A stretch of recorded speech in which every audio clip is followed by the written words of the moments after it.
Good afternoon, everyone. Thanks for joining. Angus, I think you came in just after I made an announcement that at the end of the session, we're going to be doing a $75 draw for an Amazon gift card, so stick around for that. Feel free, everyone, ask questions during the presentation or the discussion that we're having today, or you can wait till the end when we do some question and answer. So anyway, Peter and I were both account managers here at the NADF, the 𝗘𝘅𝗽𝗲𝗰𝘁 Development Fund, and we were both previous business owners as well. So what we want to do today is I'm going to kind of talk a little bit with Peter about his business, and I'll throw in some of my business experience as well. But we want to talk about the things that entrepreneurs go through and face when they start businesses, the sorts of things that we had as what we would consider wins or fails or challenges in running those businesses, and the things that we learned that we'd like to be able to pass along to anybody that's going about either starting a business or maybe you've already started one and you're going through these things right now. So feel free to add in any experience that you have kind of as we go. So we're going to do an introduction. We're going to talk about getting started in business, how we both started in it, and maybe some of the things we learned there. Business keys to success. So the things that we found most useful and most profitable for the businesses that we were running, and then the challenges we faced when we were running those businesses. So introduction to myself, my name is Russell McLean. I'm a CPA. So before I actually ran a business, I was working in public accounting for larger companies. And then after a lot of the division ended up getting released from the company because it was an amalgamation, I started up a business called Some Fitness. So I was an online business, and I chose the business to be online because that gave me a lot of freedom to work from wherever I wanted to. I didn't always have to stay in one place. It also expanded the number of people that I could reach because it wasn't limited to one locale. So maybe somebody here is thinking about an online business, and if you have questions about that, definitely direct them to me because online is all I did. And the type of business was a fitness health kind of coaching business. So basically like training, but I didn't go to the gym and train anybody. It was all online. So I'd make programs, have discussions, and then the business kind of grew from there. I ended up having so many clients that I couldn't deal with them all myself. So I started recruiting people that did the same sort of business as me in the online space and then selling those clients to them. So I became sort of a hub. And a lot of what I did ended up being kind of content creation to draw people in. And then if they could work with me or I had availability, then that would happen. Otherwise, I would shift them along to somebody else and charge a commission or a sales fee. I would charge other business owners on how they should be running their online businesses and how to deliver products. Like you think of fitness health coaching as being something that you do in person. So I kind of had solutions for ways that I would do that online and then also have kind of this secondary business, which we'll talk about. The business will move from where you start to where you end. But a lot of what I ended up doing was training online business owners to be business owners in the space. And I did less and less kind of physical coaching myself. So Peter, why don't you tell us a little bit about the business that you had? Because it was quite a bit different. I think between the two of us, we're going to cover a lot of different business avenues that someone here might be interested in. Yeah, so my wife and I started the Golden Oak in 𝗪𝗪𝘁, New Brunswick. It was I think we opened September 2020. So we opened up right in the middle of COVID. So perfect time to open a restaurant. So it's not only hard enough opening restaurants, but we picked the hardest time to open it in. And yeah, we focused on making fresh made soup, salad, and sandwiches in the restaurant there. And our focus was on quality and freshness and bringing something different to the community when we were there. And yeah, before that, I was doing dog sled tours, forest firefighting, and then my career focus, I was also a CPA working at a public accounting firm, but I just wanted to change it up a bit and then kind of led us into when we moved to opening the business, but I can get more into that when we go to the next slides. Yeah, that's perfect because that's what I wanted to get into. So you can see, like Peter and I, we came from very different backgrounds. And in fact, both of us kind of being in finance and accounting, the businesses we went into actually had very little to do with those things. And it's still useful, and we will go over kind of some of the successes, like being able to do sort of your own bookkeeping, is helpful for an entrepreneur.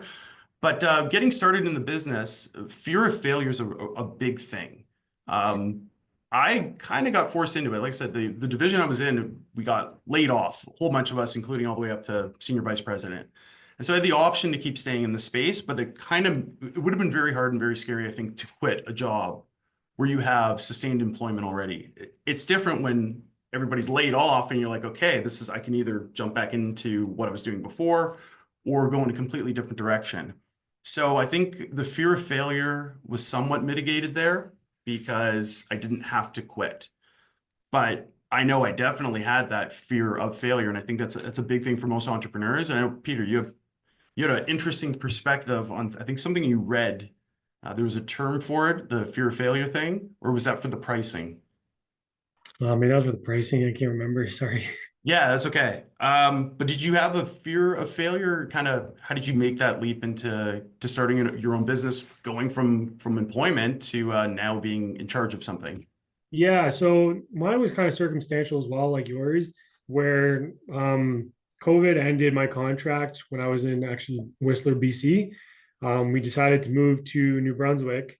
And when we arrived, yeah, we had no jobs. We had nothing planned. We were kind of like living off serve at the time.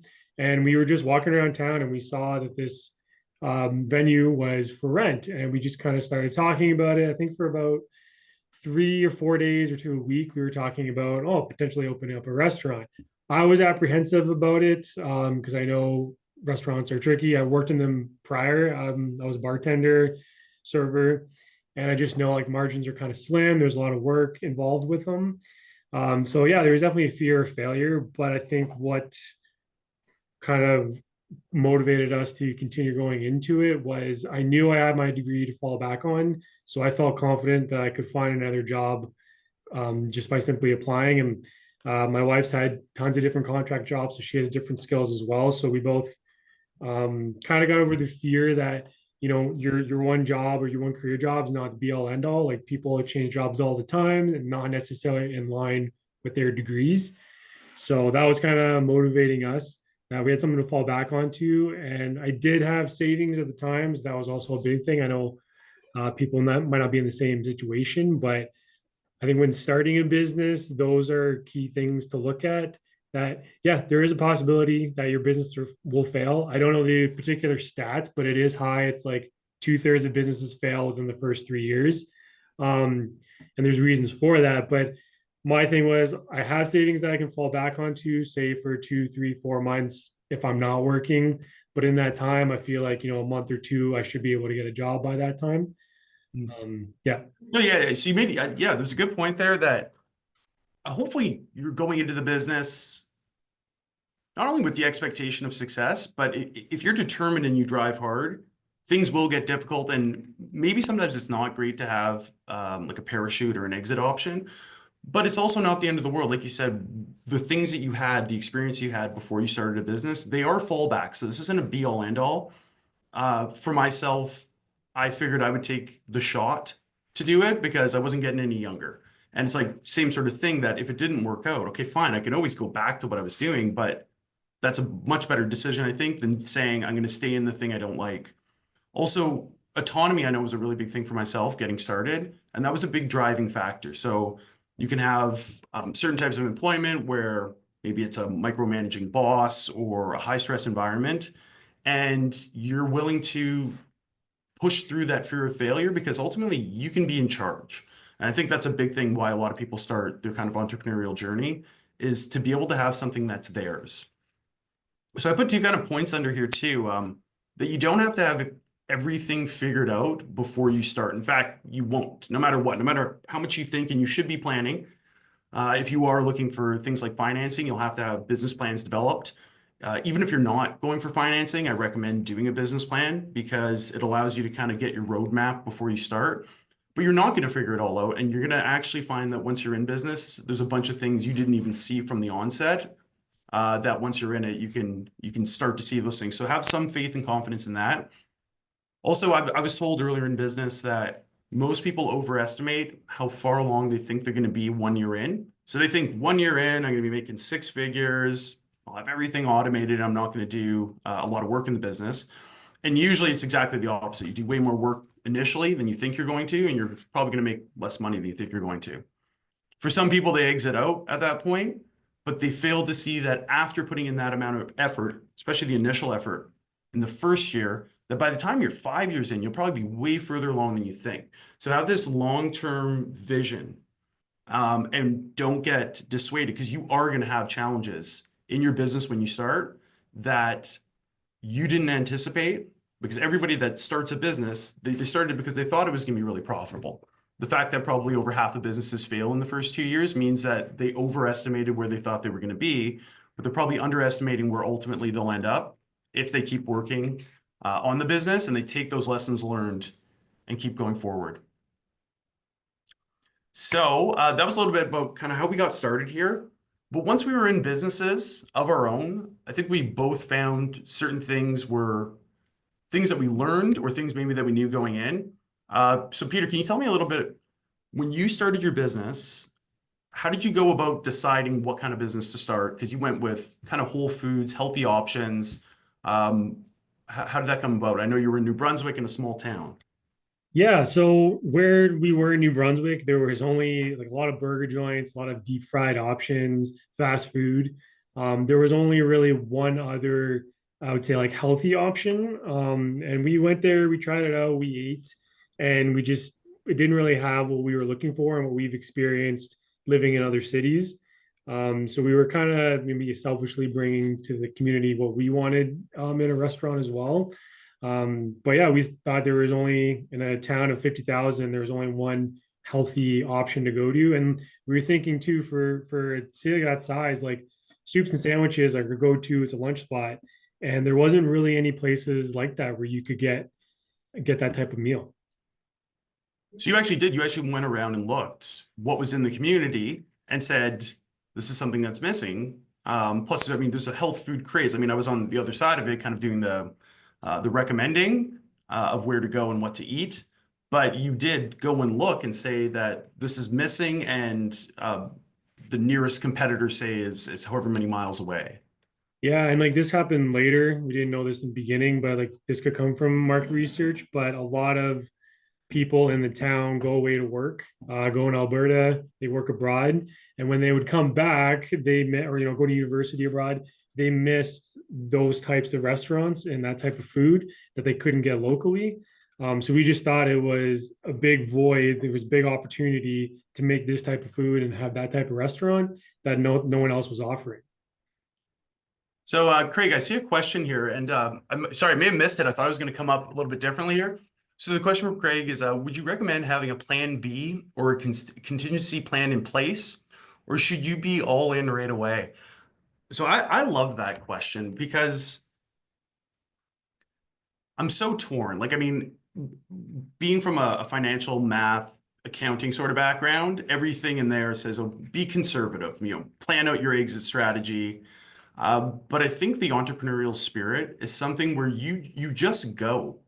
I'd heard entrepreneurship or starting your own business is jumping out of a plane and building the parachute on the way down.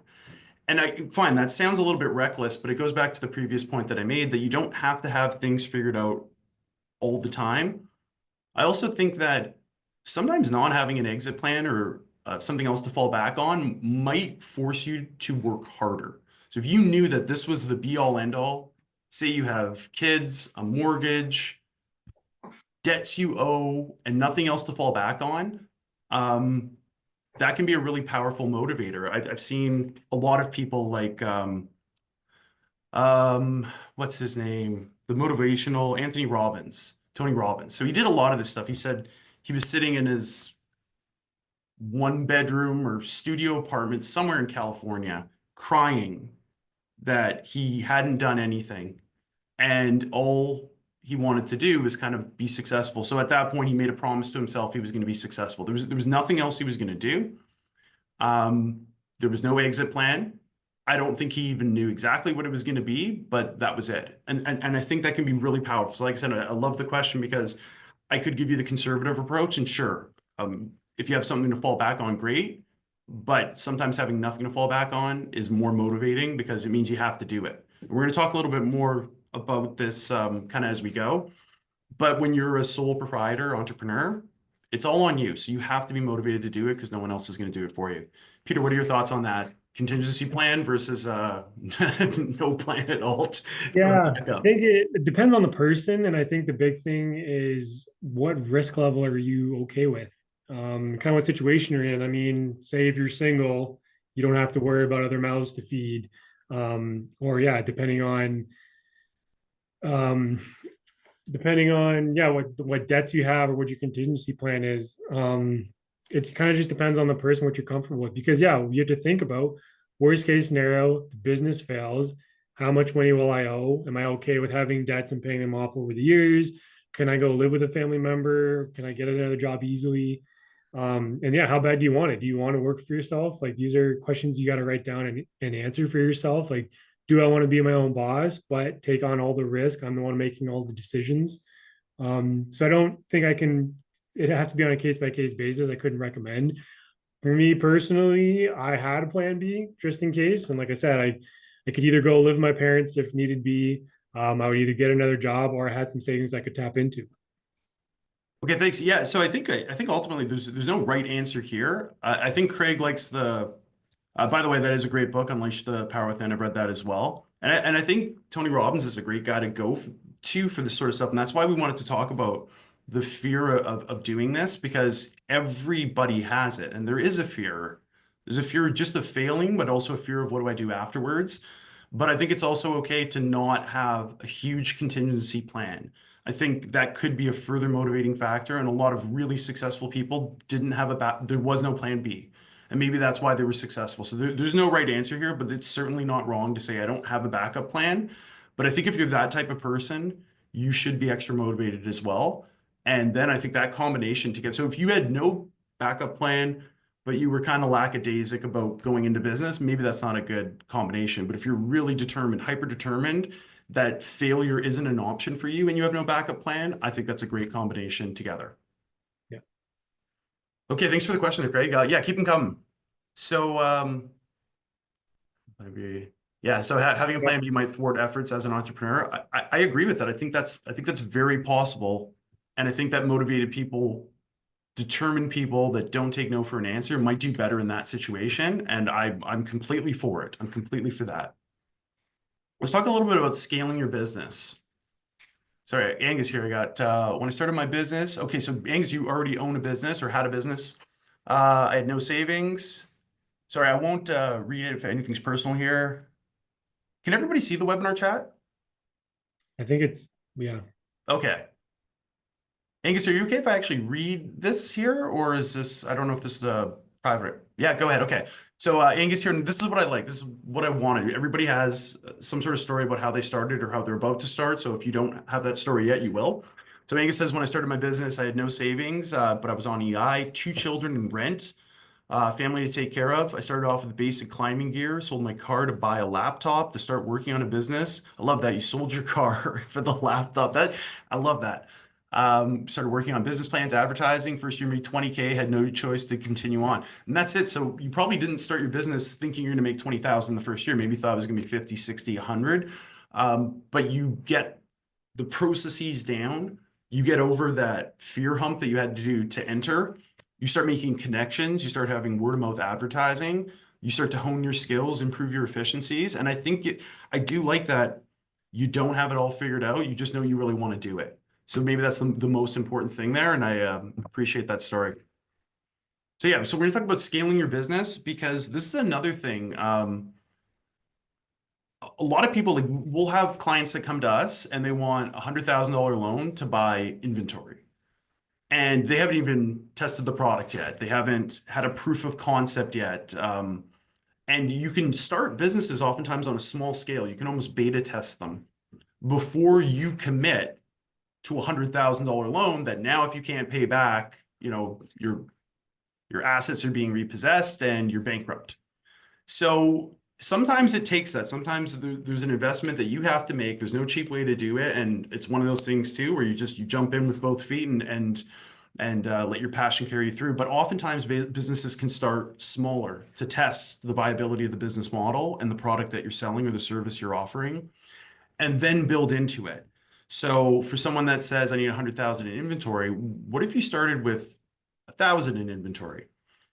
And then if your product doesn't sell, you say, okay, for one, I only spent $1,000. Number two, maybe I can just retweak my plan. Maybe the product isn't good enough right now and it has to be further developed. Maybe I didn't market it or advertise it well enough, and I can fix that. But if the product needs to be fixed and you don't have 100,000 in inventory, just 1,000 in inventory, then now all of a sudden you're not out of business. You just have to revise the business a little bit or the product. So Peter, what happened with you when you started the business at the beginning to kind of where you ended up scaling to? Yeah, so when we started at the beginning, we wrote down every single item down to the spatula and knives that we would need and tried to make a budget, a price range of what we would do. And we bought everything secondhand that we could. We didn't go for anything shiny new. Even for example, having a dishwasher is a pretty big deal in a restaurant, but we did them by hand. We knew we could use bleach to sanitize them, and it's the same effect. But we were washing by hand for the first 3 months of the business until we made up enough money and then used the funds from the business to buy the equipment that we needed or to upgrade, or we, ended up installing an AC unit. But I didn't want to dip more into my savings if I didn't have to off the bat because it was something we could go without. So we tried to go smaller that way. And then things kind of came out with the business going on. We ended up having a coffee shop that wanted to sell our sandwiches because they only did coffee and like some small treats. But they liked our products in that. So we started selling to them. Then we looked into catering after that because we didn't want to overwhelm ourselves at first. We wanted to get down our efficiencies and processes in the business first, like in the restaurant, the open hours first, and then we can expand from there. So we didn't want to offer all these extra services and overwhelm ourselves, and we were still learning it. Yeah, I like the dishwasher example there because you could run your business without the dishwasher. Like, yeah, it's a pain in the butt to do it, but you limited kind of your exposure. And then if your business is successful, you're going to have cash flows and profits that you can start buying things that you didn't have to take debt out for. Not that debt's the bad guy. You can have debt and use it kind of carefully, if you will. But otherwise, you're still testing this business out and you're limiting exposure. And I think that's a good way to go is start as smaller, as cheaply as you can. Some things you can't do cheaply. Like if you started a construction business or well, maybe not a landscaping, but say you need to buy like a tractor. Maybe there's nothing in between no tractor and a tractor for the business, so you have to. But for something like what you had, yeah, it's inconvenient, it's a little bit more work, and your business is going to be a lot of work, especially in the beginning. So yeah, you got to now spend 2 hours a day washing dishes, where if you had the dishwasher, you could do it in 20 minutes, but you limited the potential downside there if the business fails. And I think that's a good way to kind of go about is you don't have to spend and buy everything brand new right in the beginning. Maybe you put in a little bit more legwork and do extra hours to save the cash. And if your business is successful, like in the end, you're going to get the cash from the business to buy the products that you need that make your business more efficient. But I like the idea of kind of testing the market out before I was going to say before you're fully committed, but I want you to be fully committed mentally, but not fully committed maybe financially, where you spent every cent that you have, because who knows how that business is going to change. Maybe you started off doing something instead of the dishwasher, you went to something else. You're like, hey, maybe if I had this bread maker, the bread maker would be a lot more useful than the dishwasher, and you haven't spent the cash yet because you don't know exactly how the business is going to run and flow in the first year. So yeah, if you can establish a proof of concept, and minimize the amount of cash you have to put in initially, then I think that's a better way to kind of go, because you're going to figure things out in that testing phase. That did I actually before you're fully committed anyway to okay, I just wanted to make sure I have something on the next slide. I just couldn't remember if I put it in here or not, but we'll take back in there. So yeah, another thing that keys to success here. I know you did some kind of bigger stuff with branding and letting customers, because you have to let customers know not only what you sell, but the kind of company you are, the kind of business you are. So what did you do for your brand identity? And going back, what was the name of the business again? Because I loved it. I just heard it today. Yeah, so the name is Golden Oak. Yeah, so that already tells you something about the business. It's not called foods, fresh food or whatever. Golden Oak has this kind of feeling to it, I think, and I'm sure that was part of what your brand was. Yeah, so we tried to create the ambiance in the restaurant to be like we had live wood edge countertop, we had a wood bench, the flowers we had in there, the type of paint we used, the music we played. We tried to make it like comfy, cozy, like warm, welcoming, and inviting. And that's the aesthetic we were going with. So we took the Google. So yeah, we took like Google Maps. We made sure the pictures on there represented what the business looked like on the inside. The billboard we put on the outside, like the logo, that all looked like it. And the brand, like we were, even when we communicated with the customers and that, our brand was trying to make like wholesome food that tasted good, was healthy and fresh. And we wanted to create that warm and inviting atmosphere. Yeah, and I know the same thing for like the colors you use, the fonts you use, um, the message you use. Because I know, Craig, you're asking here about a proposition statement, and should that be included in your brand? What do you mean by a proposition statement? Do you mean like a tagline or like a motto or something like that? But so yeah, just answer that. But I was just saying my business when I was doing health and fitness was always kind of science based. So I didn't touch on the things that I considered to be maybe fads or unscientific, but that was permeating all of the messages. It was very consistent. So part of my brand was if you come and you work with me, you're going to get the best scientific data. And I'm not going to tell you to use some crazy product that just came out last week and it's advertised all over the place, but I didn't think had any kind of good basis. So whatever that brand is, that look that you want, that message you deliver, that's a big part of why people come. So if it's like Peter's business, like the highest quality, fresh local ingredients, like caribou or something like that in Thunder Bay, then that's something that you should kind of carry forward, and your clients and your customers are going to reward you for that. So yeah, Craig, I don't know if you heard their proposition statement. Peter, do you know what that means? Should a brand include a proposition statement is the question. Yeah, it should. And it's just kind of like a little summary of why the customer should choose your product. Okay. And yeah, it's gonna differentiate your brand. It's gonna, give the message of your brand, communicate your value. It's gonna help you focus. Like it's gonna narrow in people why they're gonna choose your business. It's not gonna hurt. It kind of goes hand in hand.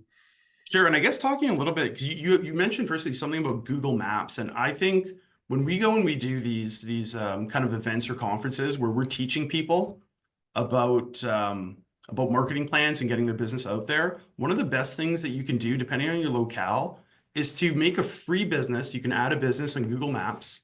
You can add information about how to contact you. So maybe it's email, maybe there's a Facebook page, which by the way, free web page there, a phone number, where your business is located, and then you can add pictures and make your business look any way that you wanted. And a lot of people, when they're searching for something, they might go to Google Maps and type in like plumber. So if you're doing a plumbing business, you want to be able to show up there. But going back to Facebook pages, this is another thing. So when you're talking about a proposition statement, yeah, you want someone to be able to look very quickly at, say, your Facebook page. You've got a picture and you've got a short description on what your product is, what your service is, maybe what your commitment to quality is, or something like that. It's definitely part of branding. But also going one more point on branding, logos, they're not, there's something that everybody puts, I think, way too much work into. And I think it's a way a lot of times to defer starting the business and doing the important work. And so you might spend 2 weeks doing a logo when you could have spent 2 weeks starting the business up or doing some outreach or building content or doing a tasting or something like that. So definitely your brand is one thing. Your logo is a very small part of your brand. And if you aren't starting your business because you haven't found a logo yet, you're not concentrating on what is the most important thing in the business. And just think of it this way, when you go to a coffee shop or a local restaurant or anything like that, firstly, did you care about the logo? Secondly, do you even know if they had a logo? Because they probably didn't. So I find that people that are focusing on logos are just trying to defer starting. And that's maybe a little bit indicative of where your mind's at, because you should be ready to go. Like the logo will come. It'll come if you even have one. but your brand and your image is still something that's important. It's just the logo is a really small part of that. So don't be held up by making something like the logo and making sure it's perfect. And you can always do rebranding. You can always change the logo later on, different colors. Sure. But You have it's time like, and money, and even when you look at big companies like, say, Canadian Tire, like, I don't know if they have a logo. If they do, it's probably a maple leaf. Home Depot, I don't think they have a logo. We don't usually shop at places for logos. So don't be held up by something like that, but definitely spend time making sure that people understand what it is that you're offering and that you have some sort of brand, preferably one that differentiates you from your competition. So another thing as well, customer-centric approach. So you're in a service industry. I was in a service industry as well. What did you do to make sure that that was kind of part of your brand as well, when you had people coming into the restaurant?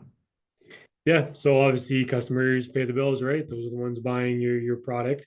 So naturally for me, I can remember people's names really easily. Like maybe from the first time meeting them, I just remember their name. And so anytime customers would come in that I knew, like for the second and the third time, I would try to call them by their name, maybe try to remember their order.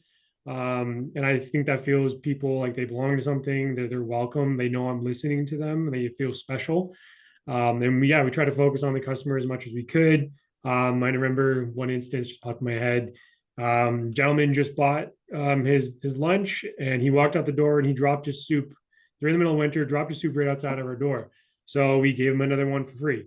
I'm not going to charge him for it. It's unfortunate, but I was like, I want to make his experience special. I want to make it good so he comes back and he'll remember me. Maybe not if he didn't like the food or he was like, okay, not too loud about it. People like, oh, I got a free soup last time. They were so welcoming. Yeah, I'll go try them again. And maybe that'll Yeah. stand out more. Hopefully, yeah, he likes the food too. But yeah, I just really got to focus on the customer. And obviously, you don't want to give away everything for free. But these are the people buying your business. You want to make their experience enjoyable and memorable. Yeah. And those are the kind of stories too that people share.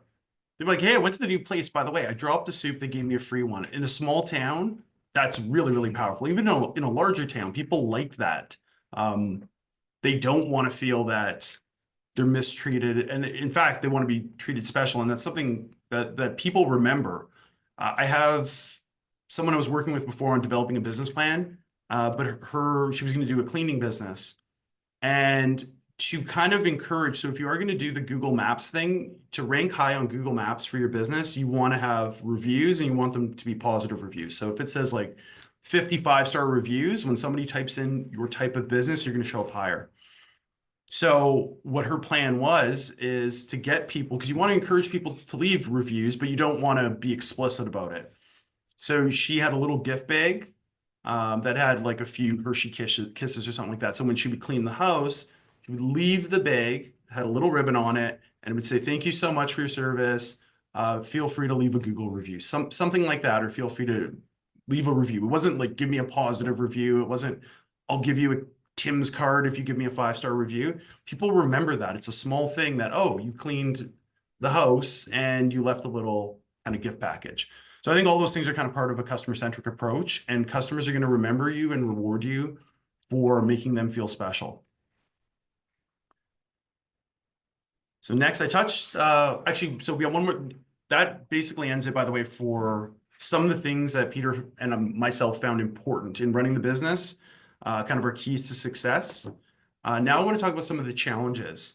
And the first one, I found that in doing workshops where I'm working with people and helping them develop business plans, sometimes they're at the beginning of the business plan stage, but sometimes they're done their business plan. They know what their business is, they know what they need financing for, they know their industry, they know their competition. And I asked them, so what are you going to do day to day?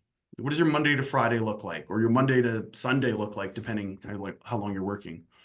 Most people don't actually know what they're going to be doing all day. So even if it's like starting a restaurant, you're like, okay, I'm going to start a restaurant, we're going to serve food, and we're going to collect the money from it, and we're going to buy some groceries to make sure that we can refill. I know that when I was doing my business, because it was online, I'm sitting at home and I didn't know what to do. I really had to think about what do I do every day. So I made a list, like I'm going to spend this much time creating content, or I'm going to spend this much time following up with clients, or I'm going to spend this much time doing market research, or doing some additional learning where I can learn about how to run my business better. Peter, what did you do day to day? And did you know exactly what you were going to do? Because I know when I jumped into it, all of a sudden I'm like, I don't know what I'm supposed to be doing right now. What were your thoughts? Yeah, I mean, maybe mine was a little different because it was maybe simpler. You're tied to the restaurant. We're open there in the opening hours.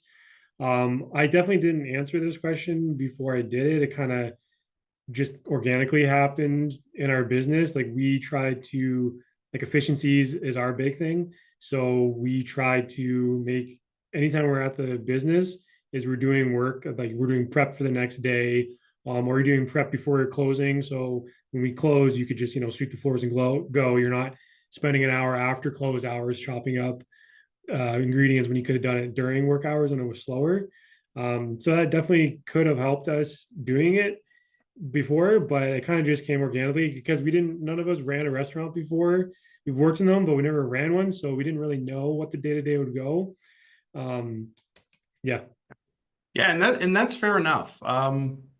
But it was like the fact you didn't consider it and I didn't consider it, and in people that I'm working with, they haven't considered it either. So I feel like this is what am I gonna do every day?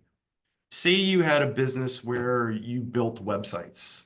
So what would that person be doing every day? And they might have to think about it because, hey, if someone's not contacting you to build a website, what are you doing with the rest of your time? And maybe it's, okay, well, I'm not doing this. I'm going to be out there in the tech community, getting my name out there and handing out business cards or being part of building a YouTube channel or whatever it might be. But think about this question because I don't know the answer. Obviously, everybody's business is going to be different. But think about what are you going to do Monday to Friday or the extra days? How long are you going to work?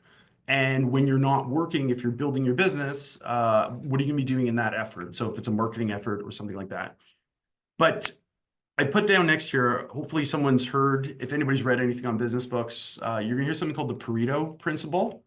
And Pareto was an Italian economist, but he basically said that 80% of the outcomes are from 20% of the inputs. So you can use this for all kinds of analyses, but for the purposes for a business, oftentimes 80% of say the profitability of your business is coming from 20% of the things that you do.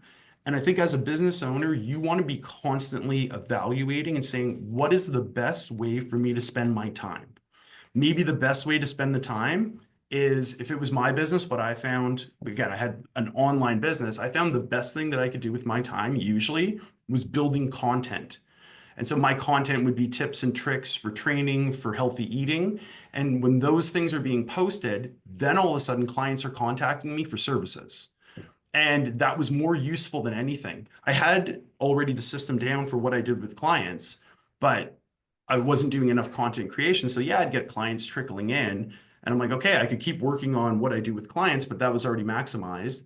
What the most important thing for me to do, or was ultimately the most important thing, but I should have been doing earlier, was driving customers into my business through a marketing plan or a content development plan. So you should be doing the same thing. This goes back to the logo. If you're sitting there trying to figure out a logo, is that literally what's going to drive 80% of your results? Probably not.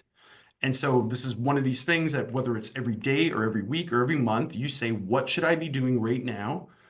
That's going to be the small amount, and by small amount, it might be one task. Maybe it takes you all day to do it though, but it's going to drive 80% of your profits.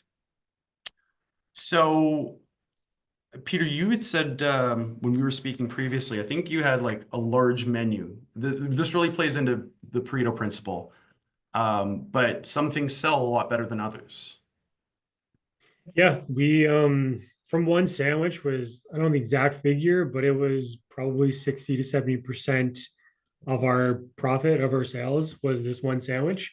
But what we did with our menu was we made sure that the ingredients we had in one dish could be used in other dishes. Like, well, bread, for example, that's an easy one. Like all sandwiches had the three choices of bread, the same salad, but like the chicken was the same in the three sandwiches, but it had the three different marinades. So we're buying the same chicken. So if one sandwich isn't selling, it's not like we're losing on the inventory or like wasting chicken. We can just sell it in the other sandwich. Hmm. But yeah, we had to adapt as the business was going on and pay attention to sales. Like we were using Square so we could see what item was selling, like what was selling the most. So we noticed that a lot of people were coming in and say asking for this one sandwich, but they were, can you take out this sauce or the pickles or whatever it was? So we're like, well, people kind of really just want a chicken and cheese sandwich. So then we introduced that, and then it ended up becoming one of our second best sandwiches. It was kind of a kick to us because it was super plain. And we're like, who's paying for this? But that's what the people wanted. We listened to them. We made the change to the menu. There was one or two items we ended up taking off because yeah, it making wasn't making money. But we also looked at the cost. Like I know we had a tofu sandwich, but it was super cheap for us to buy, and we could buy in small quantities. So it wasn't really an issue that it wasn't selling as much as other sandwiches, but we still had that option for the few customers that came in specifically for that option, or who were vegan. Like we only had a few vegan options, so it allowed them to still come to our place and experience what we were offering. Yeah, and that's a little bit of kind of how the business evolves or how you get better at your business, right? So you might have started off with 20 items and said one of them does 60%. And then maybe the 5 or 10 bottom ones were doing 5%, but maybe they were low margin and you get rid of them. But yeah, that's an example of Pareto. There's just some things that you do that are going to be a lot more profitable or useful for your business, and you should be constantly evaluating what those things are because they're going to change.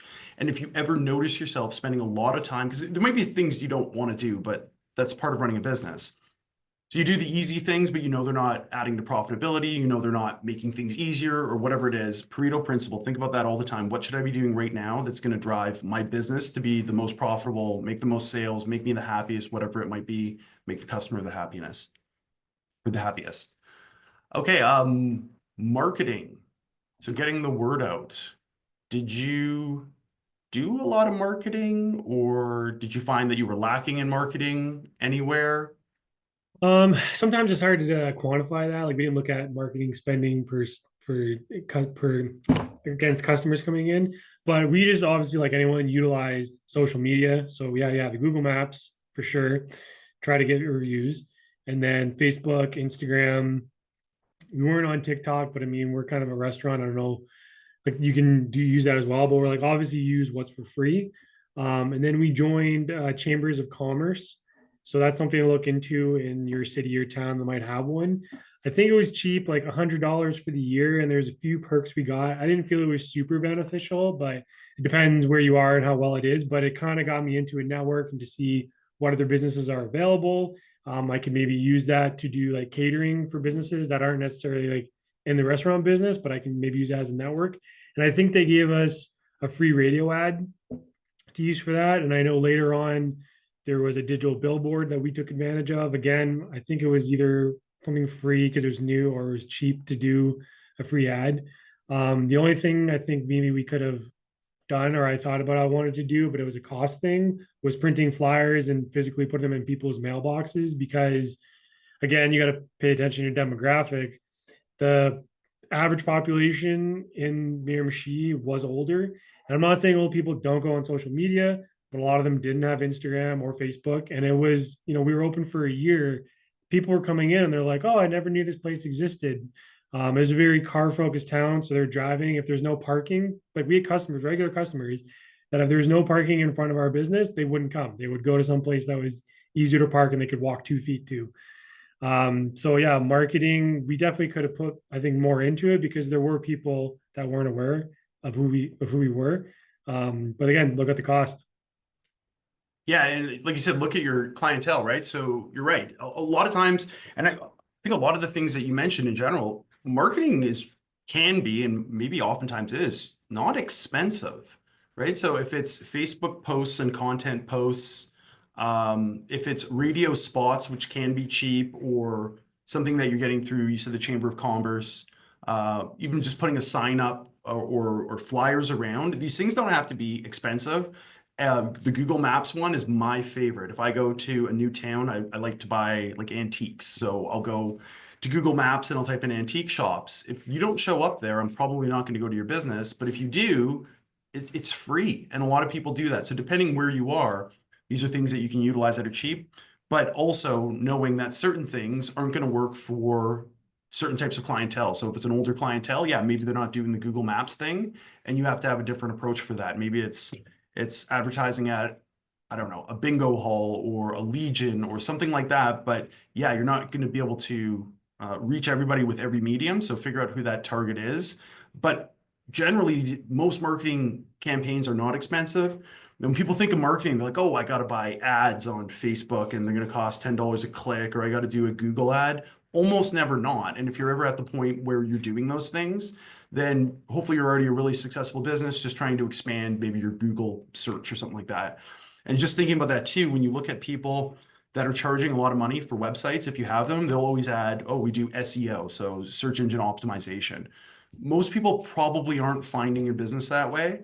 And so it's a good way for a tech person to charge a lot of money and use an acronym that might sound really complicated.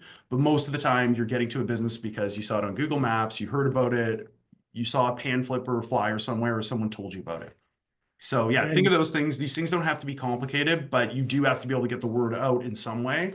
And it can be as simple as having a free sandwich day or a 50% off sandwich day and having flyers up and going to places where your customers are going to frequent and just leaving pan flips around or something that say new restaurant 50% off Monday, Tuesday, Wednesday this week, something like that. yeah, and just add a couple more tips to give ideas to people. I know mine specific to the restaurant, but yeah, what Russell said, like we did combo specials each day. We get a couple of dollars off of the sandwich and soup combo.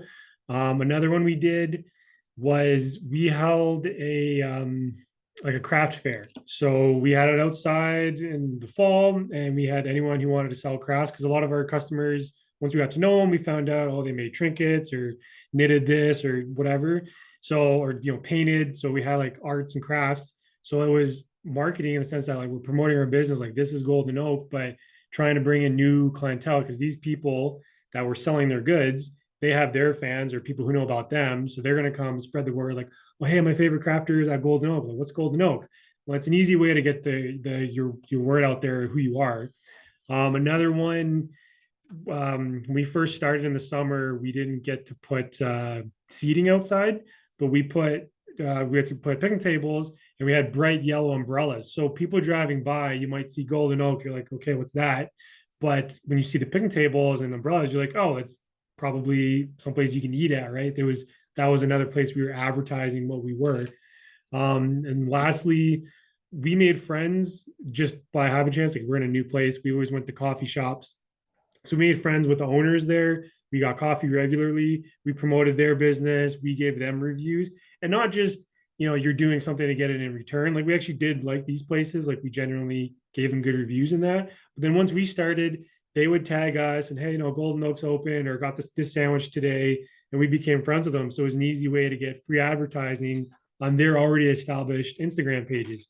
So, if you're in the business, obviously your competitors, it's not like, depending if it's like cutthroat or not, but you don't want to, like, you want to promote them as well. Like maybe you're going to rely on them one day. Like I know I used to do laying cement here in Thunder Bay, and there's, 4 or 5 kind of well-known cementers, but they all kind of helped each other out, or they would tag each other on Instagram. So yeah, they're in competition for business, but they're not trying to stab each other in the back and steal all their customers. Like the market's big enough where everyone can eat, no pun intended.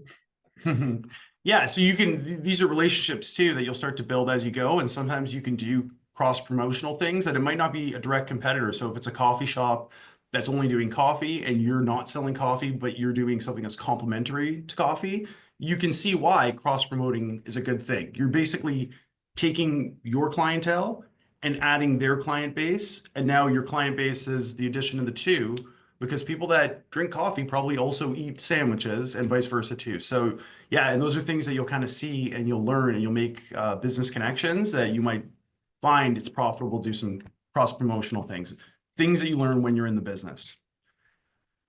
Okay, last things here for business challenges before we go to question and answer. So ignoring market trends and pivoting. So I put these together because if you are ignoring a market trend, it might cause you to pivot. So what's a pivot? A pivot's when you change the direction of your business. And I actually hope if you're running a business, this happens to you, because it meant that one, there were things you learned once you're in business that you weren't aware of before. And two, if you pivoted, it meant that you were paying attention to where you were deficient in the business. And this can happen. I mean, it can happen if we look at old companies like I think Samsung used to do metalware or something like that. Now they're a tech company. I mean, that's an extreme pivot. But with my business, I started off doing personal training coaching and ended up pivoting more to being a referral hub service that did more content creation to bring people in and less of working with the actual clients themselves. Plus, the clients changed more from personal training clients to business owners that wanted to learn to run a business. And that's something I couldn't have anticipated at the beginning. So that's kind of pivoting. And we can pivot because of things that we see once we're working in the business. Peter, you got anything on that? Yeah, well, just kind of what I said earlier about listening to clients or the customers about what sandwiches they wanted or liked. We like introduced that chicken sandwich, ended up being really good. So just changing, not being maybe as out there. Like people haven't even heard of tofu; they had no idea what that was. And to me, I'm like, "I'm eating that as a kid. What do you mean you don't know what tofu is?"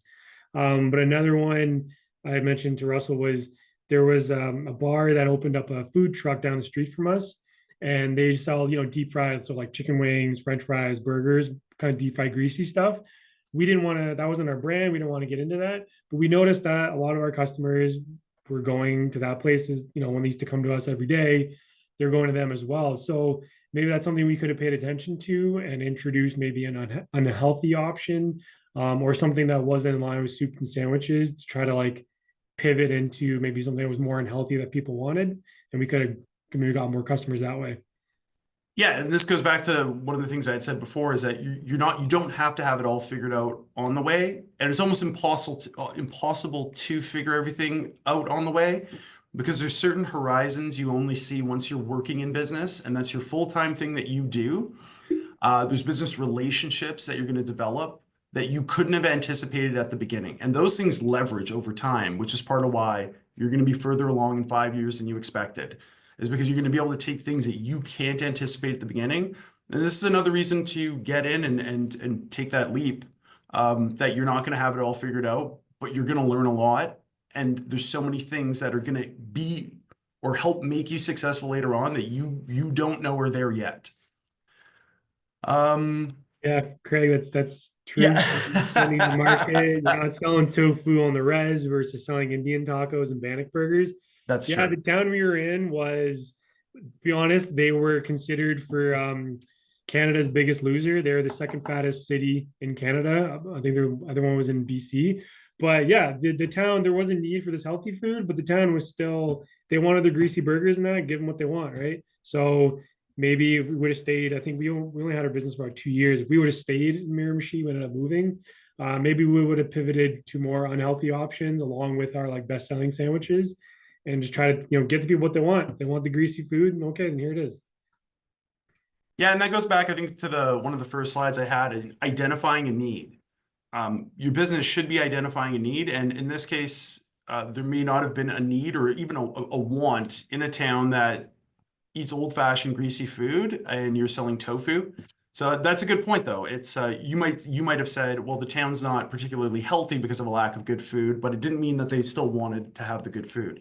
So whatever it is, make sure that you know who your business is, or sorry, who your customers are, who your target audience is, that it's viable, that there's enough of them, and that your marketing and your message hits on those points.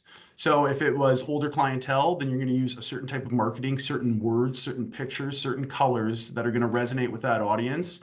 But it's important to recognize that perhaps your business doesn't have the audience it needs in that locale, and then you either pivot or have another business idea or potentially move to a place where that business will work.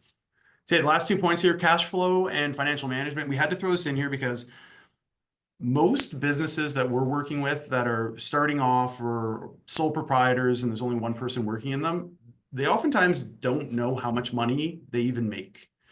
And part of the reason they don't know that is because they're not tracking it carefully. They're not tracking their expenses. They might be behind on tax filings if they have to do tax filings. And there has to be some plan before you get in on how you're going to do this. And I actually think if you don't have a strong financial background, you should be giving your financials, so your expenses and your sales to people that can do that so that you can take your time and work in your business and give that business to someone who specializes in tracking financials and doing tax filings if that's necessary. Peter, you got anything to add on that? Yeah, no, it just coming like I have a CPA background. I file tax returns for clients. And when I had my business, I gave it to a tax accountant. I didn't want to take the time to learn personal taxes for myself. And also, too, I thought it might raise a red flag to CRA if I'm doing my own taxes for the business. But it's just easier. I kept my expenses and my sales in a spreadsheet so I could see how we're doing each month and overall, and to organize it for the tax accountant. But yeah, I give it to someone else to do. It's going to save you a lot of time and effort in preparing that, and it's not going to cost that much. Yeah. So yeah, have a plan at least for how it's going to go.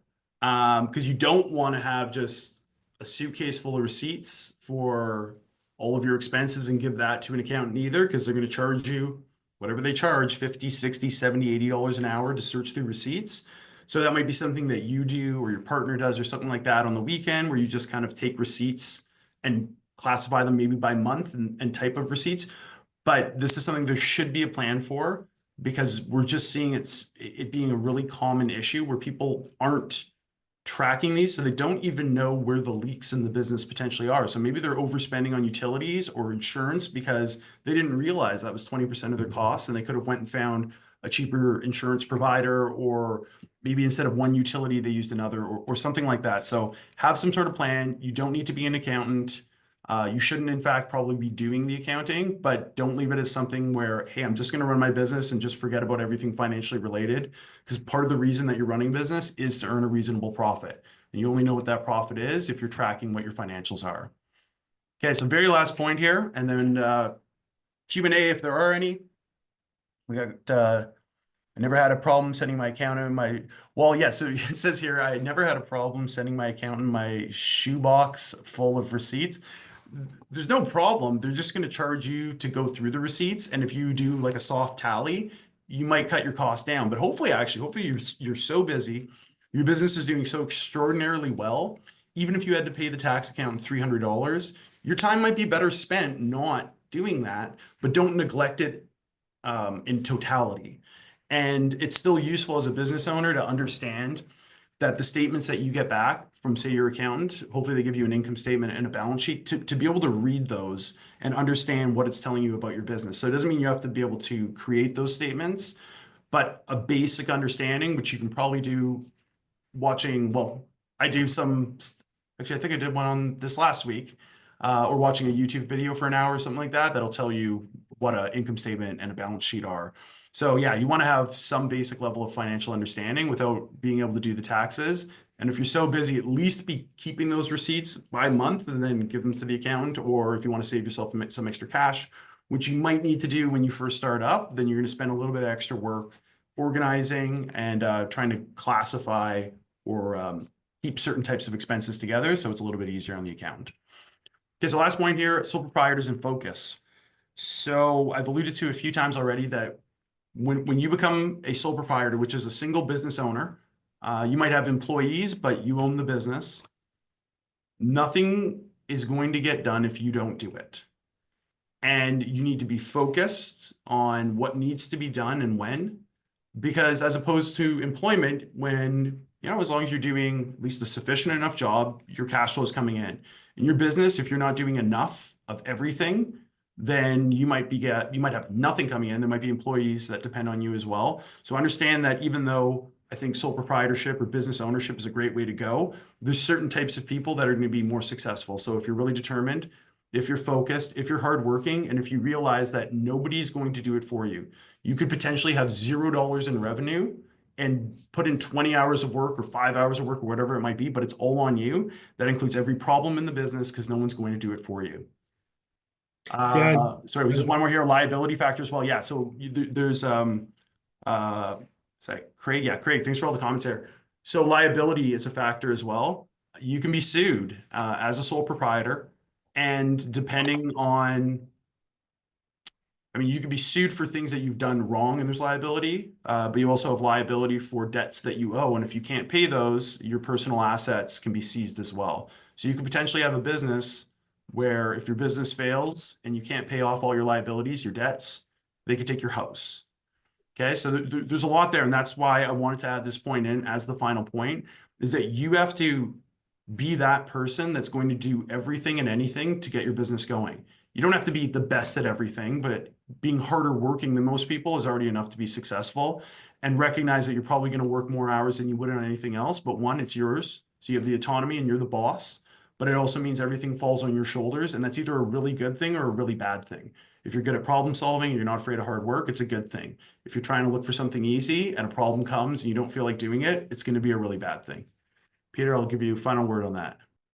Yeah, just kind of along with the focus, because I was reading a book on becoming a millionaire, and one of the things this person was a lawyer, so it's a service-based industry or business, and she didn't want to at first. A friend recommended to her to either like hire a virtual or hire an assistant, hire a personal chef, or just someone to run errands for you. So her thing was she didn't want to spend the money on it, like say $400 or $500 a month, or like a maid to clean the house, to do the chores, do the laundry.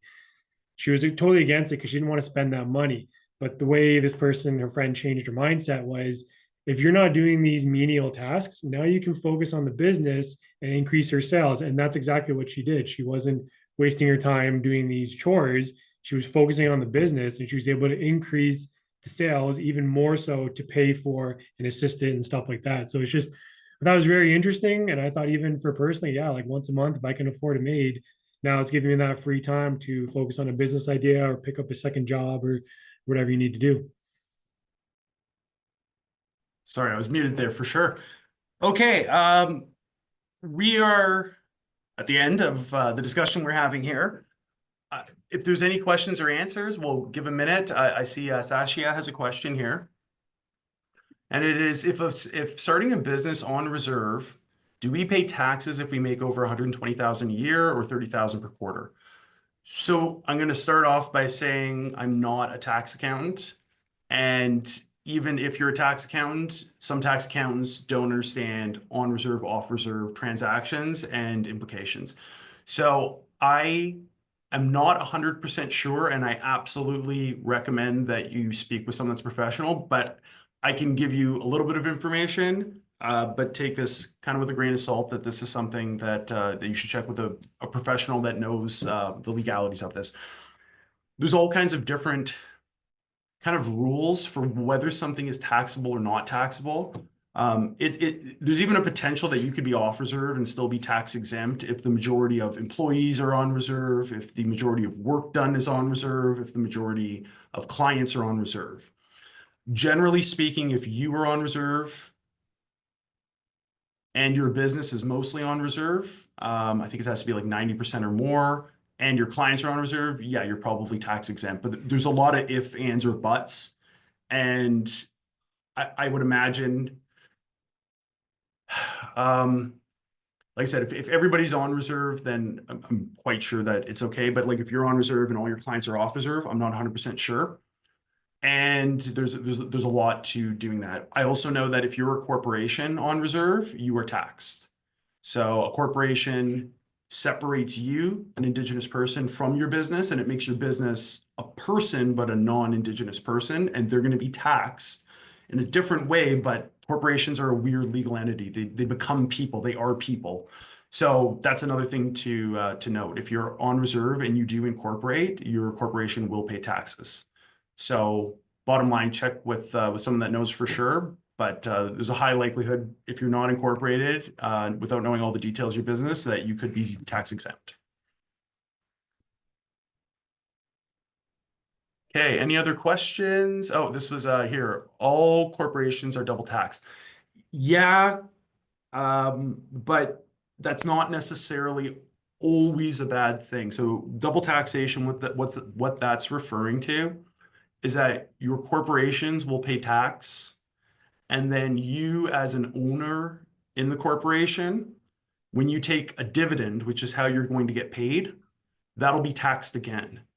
Now, sometimes even that double taxation together still ends up being less than if you were a sole proprietor earning the same amount. Some dividends can be treated favorably.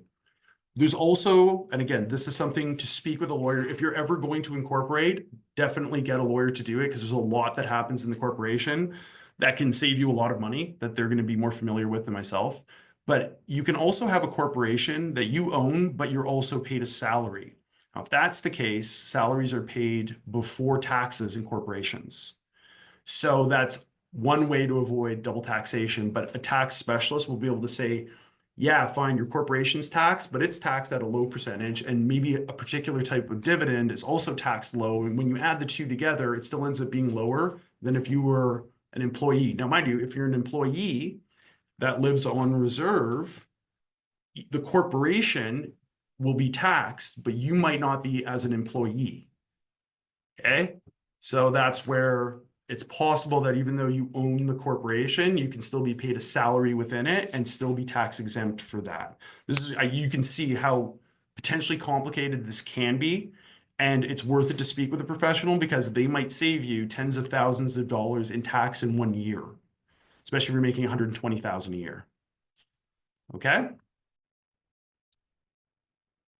Okay, so another question here. What are the steps when it comes to rebranding? I started a small store at home, but I want to change the name. How would I go about that? Okay, so if you're talking simply about changing the name, it can be pretty simple. You can update your business license. You can change your Facebook page if that's the case. But if you're talking about rebranding in the sense that your business cards have to be rebranded, then there's going to be obviously a cost associated with that. If there's signage that you have, signs can cost thousands of dollars, so that would be a cost as well. But if you're simply talking about changing the name of your business, you can just change it, or I think it's $50 or $80 to get a business license to begin with. You can do a change on that business license. But the real thing is going to be, what do you do with things that are branded with your name? They're just going to have to be replaced. Does that answer the question there? Yeah. Well, you can also do like a grand reopening, have some type of deal, post like aggressively on your Facebook and that this is what your name's changing to. And yeah, everything will have to be changed over.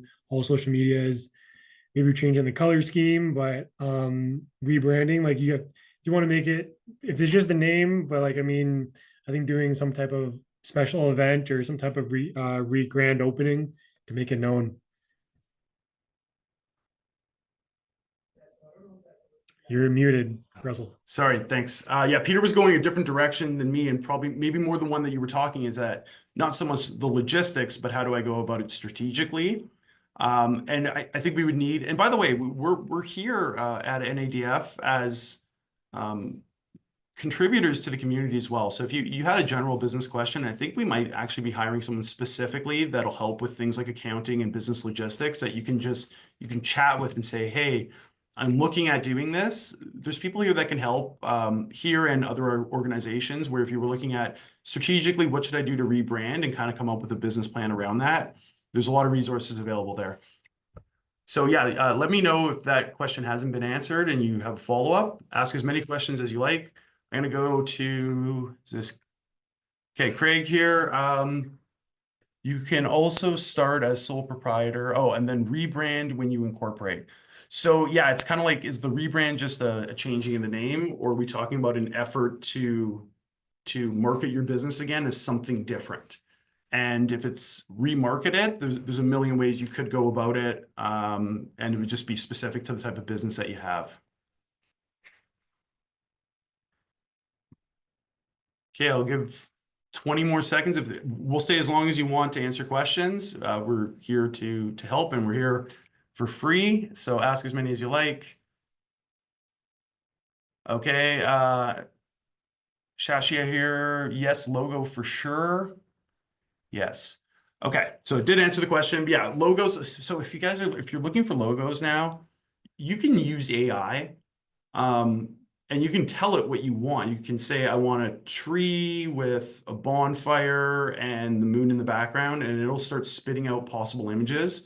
You can choose those images and then refine it and say, okay, I want the tree 5% smaller. I want the moon to be a full moon. You only gave me a crescent moon. I want the sky to be purple or something like that. So logos are cheap. You can also go to Fiverr. You can buy pre-assembled logos. Don't spend a lot of time on it though. And don't spend a lot of money on it. Okay. Okay. Well, I'll tell you what here.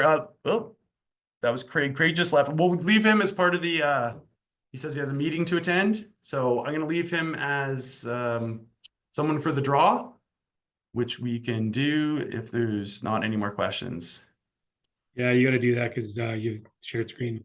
Okay, yeah, and I will. Yeah, it's actually AI is so awesome. So obviously people think of AI as like ChatGPT, and it is, but there's image AI and it's free as well. So you can go into Google and type in like image creator AI. You'll find something that's free, and you can type in text what you want just in plain language. And when I've done it for various things, it'll usually spit back a few options, and then you can grab that option and refine it, or maybe one of the options is perfect anyway.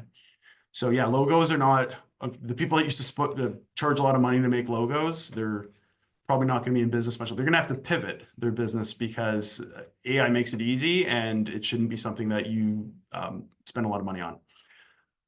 Okay. So thanks everyone for attending. Shashia, someone will contact you for details about the gift card. If anybody has any questions, we do have, I think I forgot to bring up my last slide. But my email here is rmclean, RMCLEAN at NADF.org. Peter's is Comisso, PCOMISSO at NADF.org. You can give us a call. We appreciate everybody's attendance, and thank you so much.